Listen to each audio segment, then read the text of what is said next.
তো কেয়ারটেকার মোডের দিকে যদি আমরা এগিয়ে যাই তাহলে তো আজকের যে অ্যাডভাইজারি কমিটি এটাকে কমিয়ে কেয়ারটেকার মোডের দিকে যেতে হবে।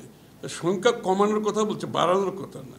আচ্ছা, ঐক্যমত কথাটাই তো হচ্ছে সকল দলের সাথে আলাপ করে মিনিমাম ইস্যুতে একমত হয়ে সেই বিষয়গুলো ঘোষণা দিয়ে কাজ করা বা যে কর্মসূচি, কিন্তু এখনও তো সেই ঐক্যমত হয় নাই। আলোচনার প্রেক্ষাপটে আলোচনা চলছে, সেটা আমি বলেছি এখানে আমাদের স্টেটমেন্টে বলেছি যে এখানে ঐক্যমতের আলোচনা হচ্ছে যে এই বিষয়গুলো নিয়ে, সেই বিষয়গুলো চলমান আলোচনা, এখনও সিদ্ধান্ত হয়নি।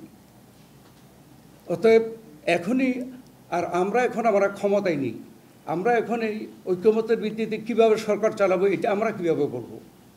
আমরা তো দাবি করছি যে এই ঐক্যমত মোতাবেক সরকার চালাতে হবে, কিন্তু এখন পর্যন্ত সেই মতের ঐক্য সৃষ্টি হয় নাই, আলোচনা চলছে।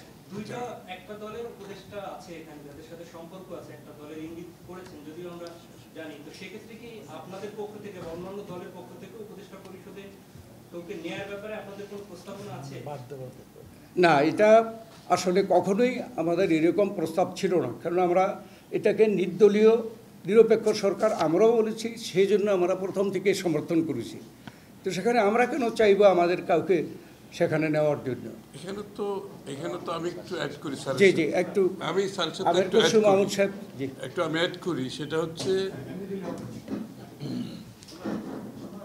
হচ্ছে এখানে কিন্তু আমাদের বলা হয়েছে আমরা ডিসেম্বরে নির্বাচনের দিকে যাচ্ছি, জাতি সবাই প্রত্যাশা ডিসেম্বরে নির্বাচন হবে। সেটাকে মাথায় রেখে অনেকটা কেয়ারটেকার মোডের দিকে যাওয়ার কথা এখন। তো কেয়ারটেকার মোডের দিকে যদি আমরা এগিয়ে যাই তাহলে তো আজকের যে অ্যাডভাইজারি কমিটি এটাকে কমিয়ে কেয়ারটেকার মোডের দিকে যেতে হবে। সংখ্যা কমানোর কথা বলছে, বাড়ানোর কথা না। কারণ আপনি যখন কেয়ারটেকার মোডে যাবেন, সংখ্যা আমাদের জানা আছে কেয়ারটেকারের 10 জন ছিল, ঠিক আছে, আমরা সংখ্যা বলছি না, কিন্তু আপনাকে সেদিকে যেতে হবে। আর যারা বিতর্কিত এখানে তাদেরকে বাদ দিলে আমাকে সেদিকে যেতে হবে, কারণ আমি এটা নিরপেক্ষ নির্বাচনের কথা বলছি, নিরপেক্ষতার কথা বলছি। সুতরাং যাদের সম্বন্ধে বিতর্ক আছে তাদেরকে বাদ দিয়ে কেয়ারটেকার মোডের দিকে যেতে হবে, সংখ্যা কমিয়ে আনতে হবে, নির্বাচনের রোডম্যাপ ঘোষণা করতে হবে। এটা হচ্ছে মূল কথা।